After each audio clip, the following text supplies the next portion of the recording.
Kung ang ibang ninakawan ng cellphone, nagsisisigaw na lang o nanigas na sa takot, ang lalaking ito hindi naman nagpatalo.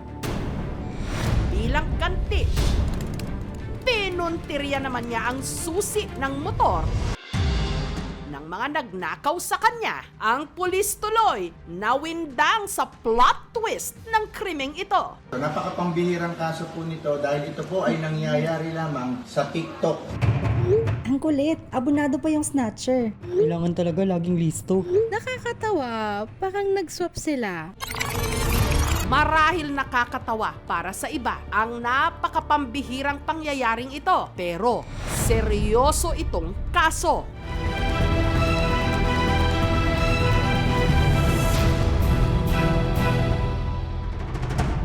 Tinangayan ng cellphone si Mark Russell at ang krimen nangyari sa tulay na ito ng Alido sa Las Piñas City umaga nitong October 29. Pumunta ako ng tindahan. Hanggang may lumapit sa kanyang lalaking nakamotor. Naka-helmet po kasi siya. Sabi niya sa akin, gusto mo ba ng babae, boy? Sabi ko po, ayoko. Pero hindi raw siya tinantanan nito. Sunod na ipinarada ng lalaki ang motor nito sa tulay at saka siya binalikan. Sa pagkakataong ito, may kasakasama na itong isa pang lalaki. Medyo maitim tapos medyo mabambok. Tapos payat. Natakot rin po ako na saksakin ako. Hanggang sa Nablot yung cellphone ko. Binubuksan nila yung case, sinukuha nila yung pera. Sa 900 lang ako. Mahirap kong po ako ibigay basta-basta sa cellphone ko. Siyempre po, 10K na po yata yun. Ginagamit ko po sa pag-aaral at sa trabaho.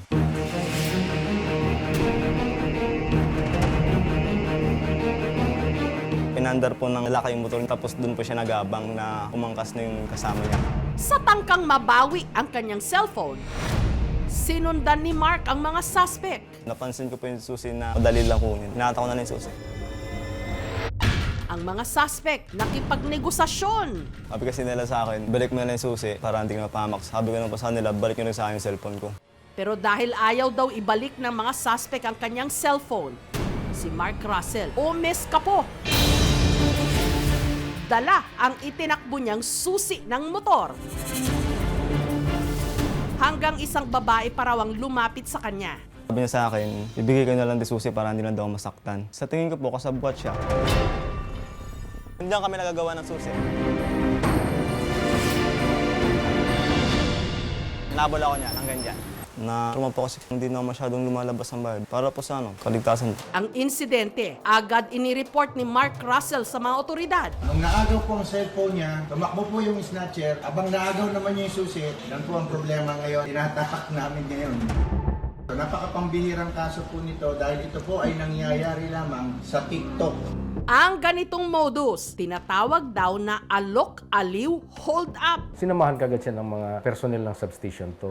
Kasama si Mark Russell, agad binalikan ng mga pulis ang crime scene. At doon, nakita nilang may naiwan ngang motor. Sinubukan nilang gamitin yung susi, umandar. Ito po yung motor na ginamit ng mga suspect pang hold up. Nagkakahalaga ng 75,000 more or less. Sinik ng mga pulis kung ano yung mga laman sa loob ng compartment box. Mayroong nakitang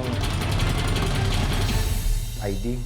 May pangalan ng isang tao at address niya nakalagay na rin doon. Agad tinunton ang nasa ID. Sir, tanong lang namin kung may kilala po ba kayo dito na wala po. Tanong lang namin kung may kilala po kayo na or taga dito. Hanggang sa nakaharap na nila ang taong ito. Sino siya at ano ang kaugnayan niya sa snatching incident? Sobrang babala po kasi nakabalikan niya ako. Ang babaeng lumapit naman kay Mark Russell pagkatangay niya ng susi. Natuntun din namin. Wala po akong alam din talaga. Hindi ko po alam. Sabi niya sa akin, ibigay ko na lang yung susi para hindi lang daw masaktan. Ang malaking tanong ngayon, may pananagutan din ba si Mark Russell sa batas matapos niyang itakbo ang susi ng motor ng mga tumangay ng kanyang cellphone? Dito sa mga pangyayari, malinaw naman na Ang mga susi ng kasagutan sa pambihirang kasong ito ng nakawan. Yan po ang problema ngayon. Tinatapak namin ngayon. Susunod na. Binata sa Las Piñas na ninakawan ng cellphone. Romesbak at tinangay naman ang susi ng motor ng mga snatcher. Nung naagaw po ang cellphone niya, tumakbo po yung snatcher, abang naagaw naman niya yung susi. Ang mga pulis may na-recover na ID sa compartment ng naiwang motor. Pagdating namin doon, nalaman namin na yung nasa litrato na yon sa ID, matagal ng patay. Pero nahanap din nila ang kasalukuyang may-ari ng gagamitin sanang getaway vehicle, si alias Bernie, anak ng lalaking nasa ID. Namatay po siya ng 2020. Pinamana po sa akin ng papa ko, yung motor. Paglilinaw ni Bernie, Wala po akong kinalaman sa krimen. hiniram lang daw kasi sa kanyang motor ng isa niyang kaibigang tago natin sa pangalan Manuel. Natatakot po akong tanggihan siya dahil po kilala ko po pagkatao niya. Sikat na po yan na delegadong tao po. Hanggang nabalitaan niyang nangyari. Galit na galit po ako, tapos nahihiya ako. Ginamit niya po sa kasamaan yung motor. Pero nasaan na nga ba si Manuel? Wala na po kaming ugnayan. Samantala, ang babaeng lumapit kay Mark Russell nung araw na nakatakas siya bitbit ang susi ng motor na pinaghinalaan ni Mark Russell na kasabwat ng mga kawatan. Nahanap din ang aming team, si Rose, hindi niya tunay na pangalan. May connection nga ba siya sa mga suspect? Yung isang naka-jersey po, dati ko po yung ex. Nakawalan po kasi ako.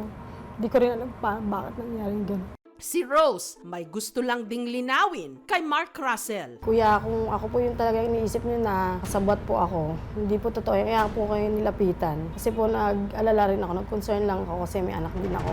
Ang PNP patuloy naman sa paghahanap kay Manuel at sa isa pa nitong kasama. Prepared namin yung kasong robbery hold-up dahil sa may threat at saka intimidation silang ginawa doon sa ating biktima. Ang pagkakakulong po niyan is 12 years and one dito 20 years. If ever naman po may makakilala sa mga suspect na to, maaari po silang makipag-ugnayan sa Las Piñas Police. Sa batas kasi natin, ang theft, ang isang elemento nito, yung intention mo na kunin yung bagay para sa sarili mo.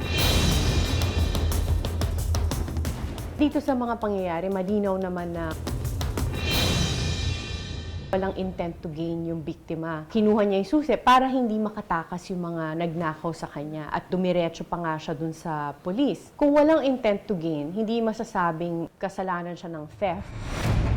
Hanggat maaari sana, pag hinablot, huwag nyo nang habulin actually. Kasi pag hinablot, baka mamaya may kutsilyo, may barel, baka masaktan pa kayo. Pero kung sakasakaling nakaramdam kayo ng confidence, mapoprotektahan nyo yung sarili nyo, ito yung pwede nyong gawin. Paghablot ng cellphone, hawak agad sa wrist kung saan yung relos. Pull the wrist to your hip. Stand up and then gouge the eyes. Pwede mo na ibaba yung katawan by putting your forearm or placing your forearm on top of the elbow.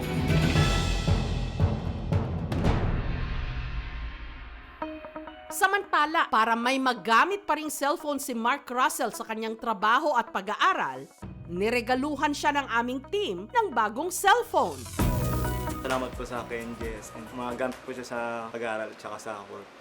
Ngayon, umaasa si Mark Russell na hindi na lang digital ang karma, ika nga, pati na rin sana hustisya. Sana po mahuli na yung suspect para hindi na po siya maka-perwisyon ng tao at saka hindi niya na magawa.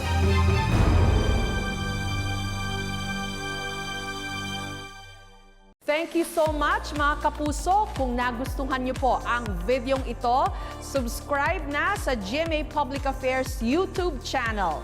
Don't forget to hit the bell button for our latest updates.